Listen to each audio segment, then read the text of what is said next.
Thank you all for being here. Joining me up here, in addition to the Lieutenant Governor, are our Budget Secretary, David Brinkley, our Labor Secretary, Kelly Schultz, Health Secretary, Bobby Neal, our Chief Legislative Officer, Chris Schenk, and Senior Advisor to the Governor, Kiefer Mitchell. This morning, we received a comprehensive analysis from Maryland Comptroller Peter Francho on the impact of federal tax reform on Marylanders. The Comptroller's findings have confirmed what we had already anticipated, and that is that unless we take action to protect Maryland taxpayers, Marylanders will face paying at least $572 million more in state and local taxes for FY 2019. This would impact nearly 800,000 taxpayers and would disproportionately impact lower and middle class families in Maryland. In addition, with the federal tax law changes, there's a possibility that Marylanders could face an additional $1.2 billion more in state and local taxes as a result of the loss or reduction of several longstanding federal tax deductions and exemptions, including state and local tax deductions, certain deductions for interest on mortgages, deductions for interest paid on home equity loans, and charitable deductions.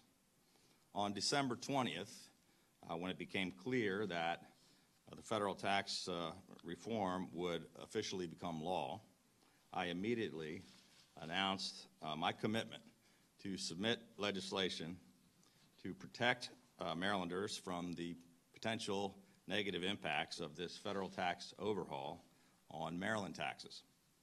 Comptroller's findings indicate that while federal taxes will go down for most Marylanders, including lower income and middle class taxpayers, by a total of $2.8 billion, unfortunately, it would have the opposite effect on state and local taxes if we do not act.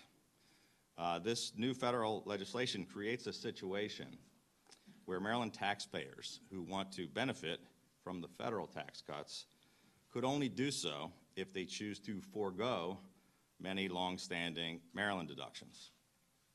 Marylanders should not be forced to make that choice. Our taxpayers deserve the best possible tax treatment at both the state and federal levels. For 3 years, our administration has been singularly focused on helping struggling Maryland families and restoring Maryland's economy and delivering relief for Maryland's beleaguered, long-suffering taxpayers. In the years just before I took office, our state was stifled by 43 consecutive tax hikes, which took an additional $10 billion out of the pockets of hardworking middle-class families and small businesses. As a result, the state had lost more than 8,000 businesses and 100,000 jobs. Maryland's unemployment nearly doubled. Our administration has been fighting for 3 years to put our state on a new path, and we have done exactly what we said we would do. We've now completed 4 budgets in a row with no new taxes, and we've instead cut taxes every single year. In total, we've already put $700 million back into the pockets of hardworking Maryland families, retirees, and small businesses. And this year, we have submitted proposals already to reduce taxes for middle-class families, retirees, and small businesses. We've spurred one of the best economic turnarounds in America. We had the best year for business in Maryland in 15 years. We had the best year for job growth in Maryland in a decade. We went from losing 100,000 jobs to gaining more than 110,000 jobs. And we've had the fastest job growth in the Mid-Atlantic region, and we're doing better than most of the rest of the country. There can be no denying that these efforts are paying off. Nearly 3/4 of all Marylanders want us to keep moving forward and to continue this progress in turning our state economy around. We simply cannot afford to slam our state into reverse and return to the days of burdensome, crippling tax hikes. Our administration is fully committed to doing everything we possibly can to reduce the impact of this federal government-imposed tax burden on Marylanders. So today, I am submitting the Protecting Maryland Taxpayers Act of 2018. This bill will ensure that Marylanders are protected from the negative impact of new federal tax law on their state and local taxes.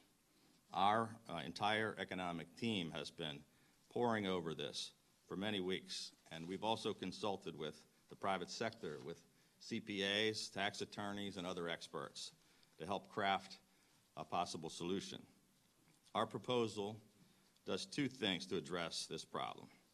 First, our bill makes permanent a provision in Maryland law that prevents changes in the federal tax code from affecting Maryland state and local taxes.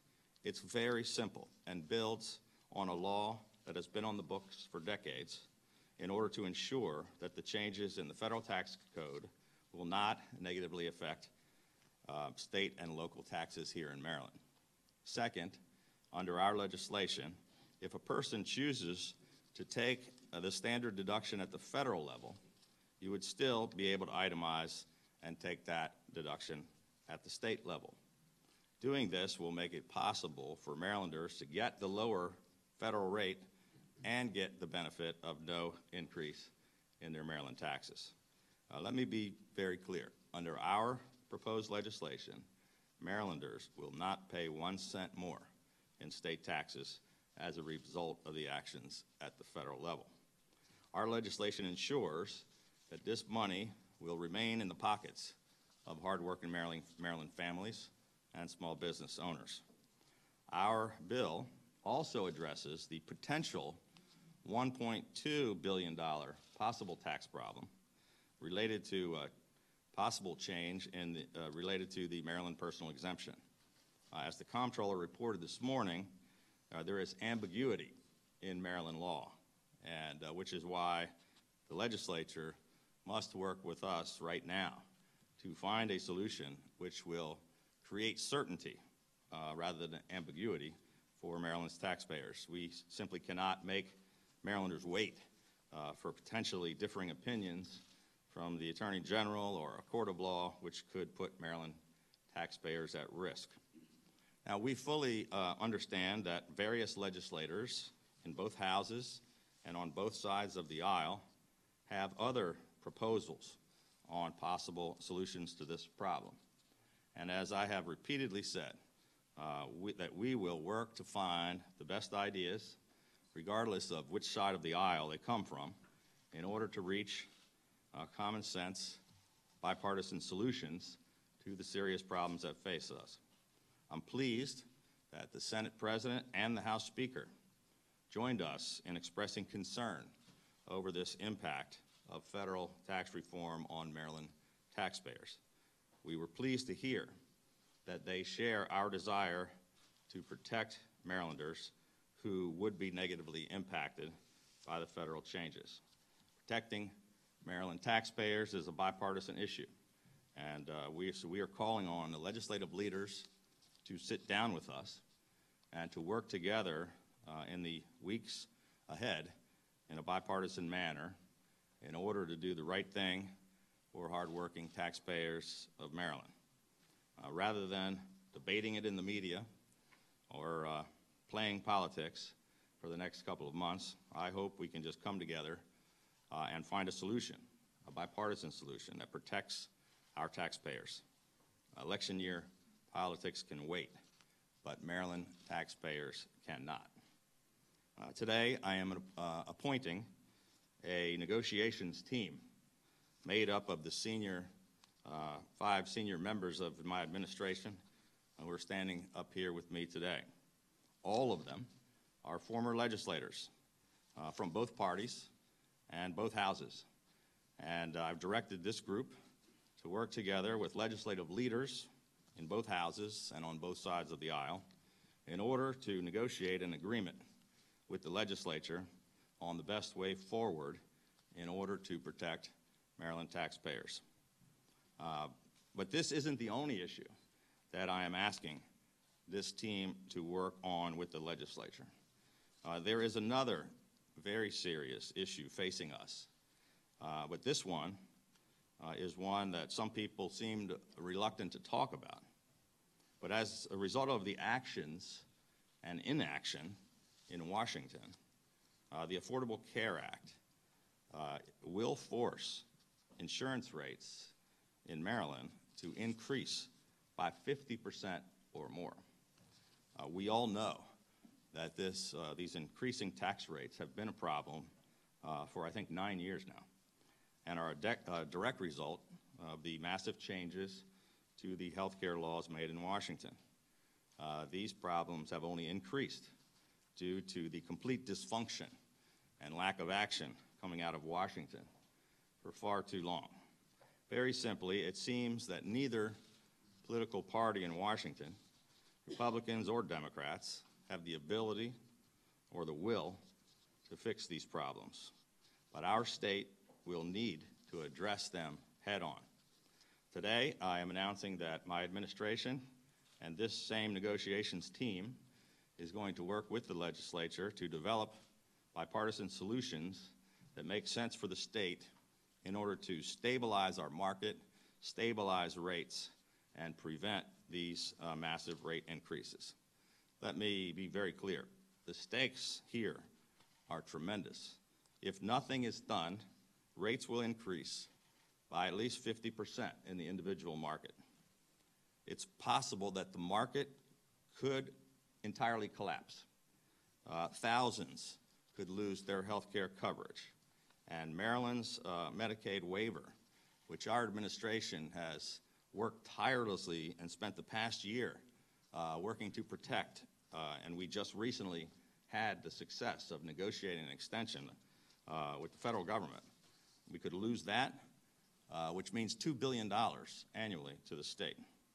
That could be in severe jeopardy if we do not address this rate problem. Our administration has been working on potential solutions for months, and we have been in communication with leaders in both the House and the Senate. These issues are much too important, and the impacts are they're too far-reaching for us to risk getting it wrong. Nearly every day, we see the effects of divisive rhetoric and political polarization in Washington. But in Maryland, we have chosen a different path. For 3 years, we have repeatedly called on our colleagues on both sides of the aisle in Annapolis to avoid the divisive politics of Washington and to engage in thoughtful, honest, and civil debate. And I believe that no problem faces us that hard work, honesty, and courage cannot solve if we're able to work together. Thank you, and with that, I'll be happy to answer any questions.